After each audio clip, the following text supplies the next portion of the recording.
tetap belajar di rumah. Jadi pada pagi hari ini kita akan belajar tentang pecahan. Pada pertemuan yang lalu kita belajar tentang pecahan, membandingkan pecahan, dan mengurutkan pecahan. Nah, pada kali ini kita akan belajar tentang menentukan jenis-jenis pecahan dan cara untuk mengubahnya. Nah, yang pertama, sebelum kamu mempelajari cara mengubah pecahan, kamu harus tahu dulu jenis-jenis pecahan. Jadi jenis-jenis pecahan itu ada 4. Yang pertama adalah pecahan biasa. Pecahan biasa. Bagaimana sih bentuk pecahan biasa itu?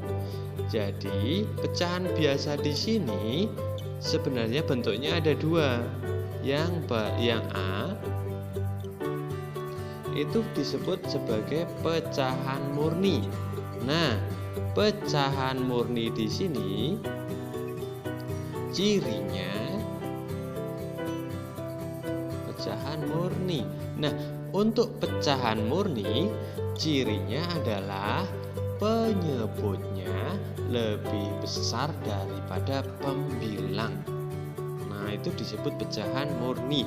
Contohnya misalnya untuk pembilangnya, penyebutnya lebih besar daripada pembilang. Misalnya penyebutnya 6, berarti pembilangnya harus lebih kecil daripada penyebutnya. Contoh saja 2. Nah, ini disebut pecahan murni. Lanjut contoh yang lain. Misalnya penyebutnya 5.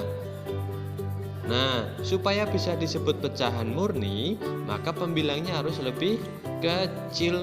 Contoh saja 3. Nah, ini adalah contoh-contoh pecahan murni. Nah, itu dalam pecahan biasa. Terus yang kedua apa? Yang kedua adalah pecahan tidak murni. Nah, pecahan tidak murni cirinya kebalikan daripada pecahan murni.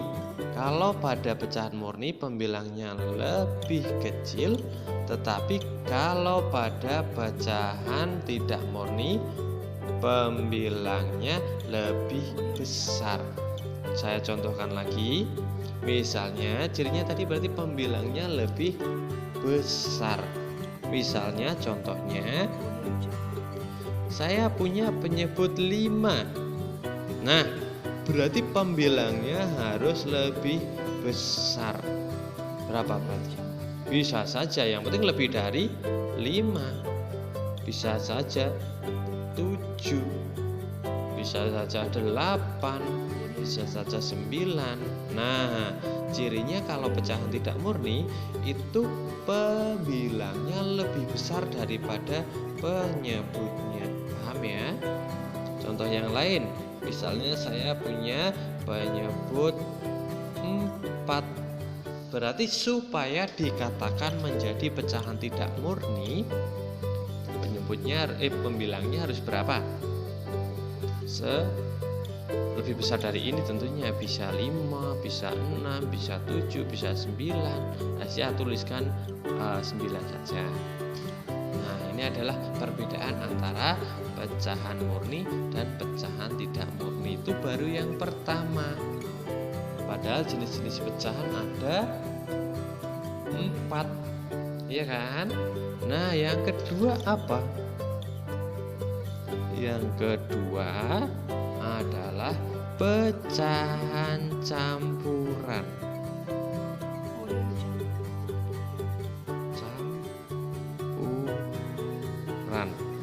Nah, pecahan campuran ini terdiri dari dua bagian, yaitu ada bilangan asli dan bilangan pecahan yang menggabung menjadi satu.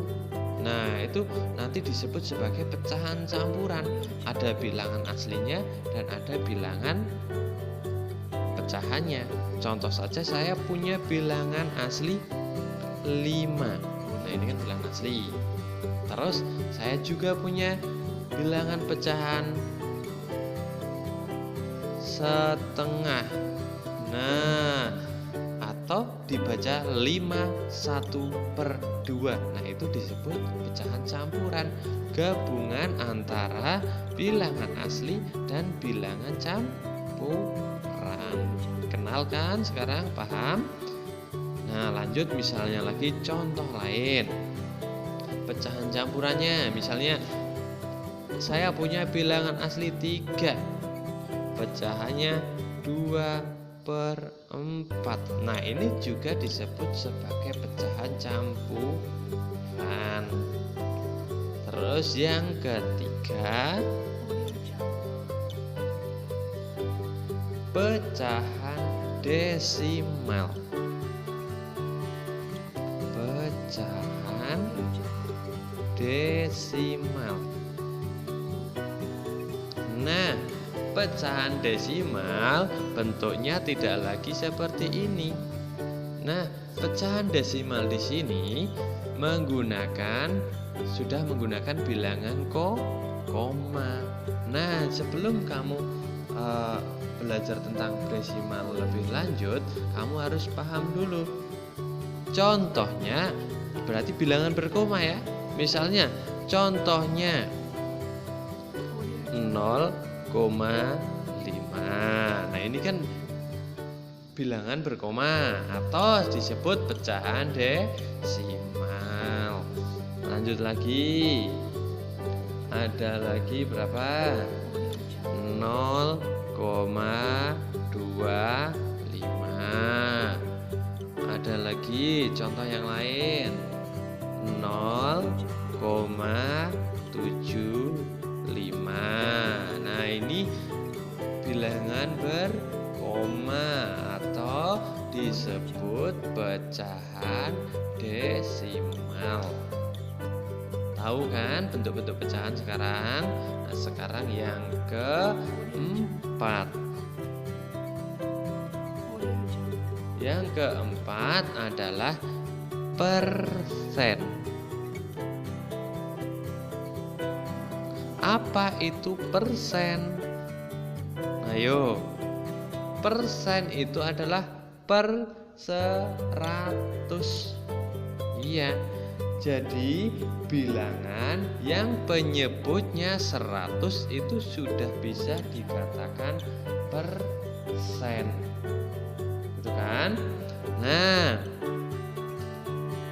ini adalah dikenal juga dengan pecahan berpenyebut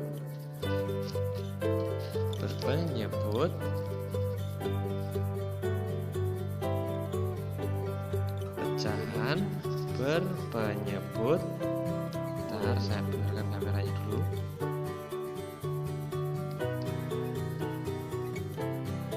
Seratus. Contohnya, misalnya 5/100. Nah, ini artinya 5%. Nah, ini ya, ini adalah simbol dari persen. Itu bisa ditulis dengan seperti ini. Contoh lagi, misalnya 20/100. Berarti ini bisa dibaca berapa? 20%. Paham? Lanjut ya. Misal lagi contohnya, di sini ada 25% per 100. Nah, ini dibaca 25%. Nah, gimana sekarang? Sudah paham kan? Ternyata jenis-jenis pecahan ada 4. Dari yang pertama, pecahan biasa dibagi atas pecahan murni dan pecahan tidak murni. Pecahan murni cirinya pembilangnya lebih kecil daripada penyebut. Pecahan tidak murni pembilangnya lebih besar daripada penyebutnya. Kemudian yang kedua, pecahan campuran terdiri atas bilangan asli dan bilangan pecahan. Nah, pecahan desimal atau yang sering disebut dengan bilangan berkoma, ya. Nah, seperti ini 0,5, 0,25, 0,75. Kemudian persen atau pecahan berpenyebutnya 100. Gitu kan? Gimana? Sudah paham sekarang tentang jenis-jenis pecahan? Kalau kamu sudah paham tentang jenis-jenis pecahan, sekarang mengubah pecahan biasa ke bentuk desimal. Bagaimana caranya? Nah, jadi sebenarnya untuk mengubah pecahan biasa ke bentuk desimal itu bisa menggunakan cara pembagian. Saya contohkan di sini. Bapak punya pecahan 1/2. Kalau seandainya diubah ke bentuk desimal jadi berapa? Ingat, kamu menggunakan cara pembagian bersusun. 1/2 artinya 1 dibagi 2. Apa bisa? Bisa. Kalau kamu sudah di kelas 4 dan belajar tentang mengubah pecahan desimal, tentu saja 1 bisa dibagi 2. Caranya bagaimana? Kamu pinjam 0. Ya. Pinjam 0,1, syarat dalam matematika harus dikasih 0, atasnya ya. Itu merupakan syarat harus. Nah, baru sekarang kan bisa dibagi. 10 dibagi 2 berapa? 5. 5 dikalikan 2 ketemu 10. Hasilnya 0. Oh, jadi 1/2 kalau diubah ke bentuk desimal menjadi 0,5. Ini ya. Bisa? Mungkin agak bingung. Coba sekarang kita ubah lagi yang pecahan yang lain. Misalnya saja pecahan 3/4. Nah ini. Tadi syaratnya bagaimana? Kita ubah ke bentuk pembagian bersusun. Ya. Berarti ini kan artinya 3 dibagi 4. Kita ubah 3 dibagi 4. Nah ini 3 bagi 4 kan tidak bisa. Biar bisa bagaimana? Ya pinjam 0. Atas jangan lupa 0, saat pinjam 0 pertama kali atas diberikan 0, ingat, saat pinjam 0 pertama kali atas diberikan 0, baru sekarang kan bisa dibagi. 30 dibagi 4 dapat berapa?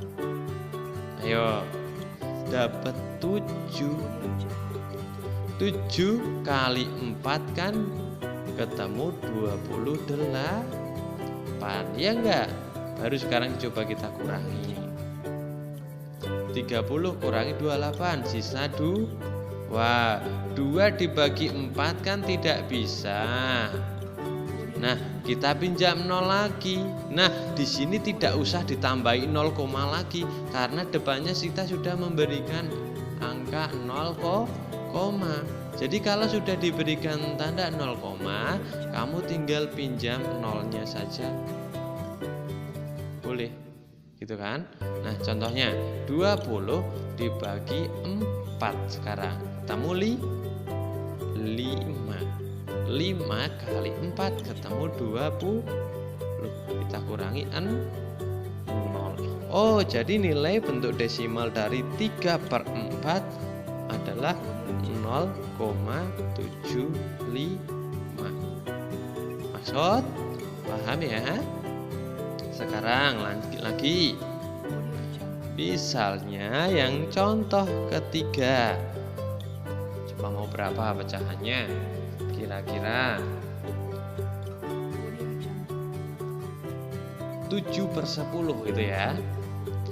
7/10 itu kan kalau diubah menjadi pembagian bersusun kan artinya 7 dibagi 10. Kan tidak bisa ini ya kan? Kita pinjam 0. Bagaimana kalau pinjam 0? Atas diberikan angka 0, baru bisa dibagi. 70 bagi 10 dapat 7. 7 kali 10 dapat 70. Habis. Ketemu 0. Oh, berarti 7/10 bentuk desimalnya 0,7. Gimana, paham sekarang? Satu lagi biar kamu maksud dan jelas. Contohnya 3/5 ya. 3/5 kalau diubah menjadi pecahan desimal, kita ubah seperti ini dulu. Itu kan artinya 3 dibagi 5, ya kan? Kan 3 bagi 5 tidak bisa. Pinjam 0, atas kasih 0, nah baru 30 dibagi 5 dapat 6. 6 kali 5 dapat 30. Habis dikurangi 0. Oh, jadi 3/5 bentuk pecahan desimalnya adalah 0,6. Ya ini. Gimana? Jelas kan sekarang?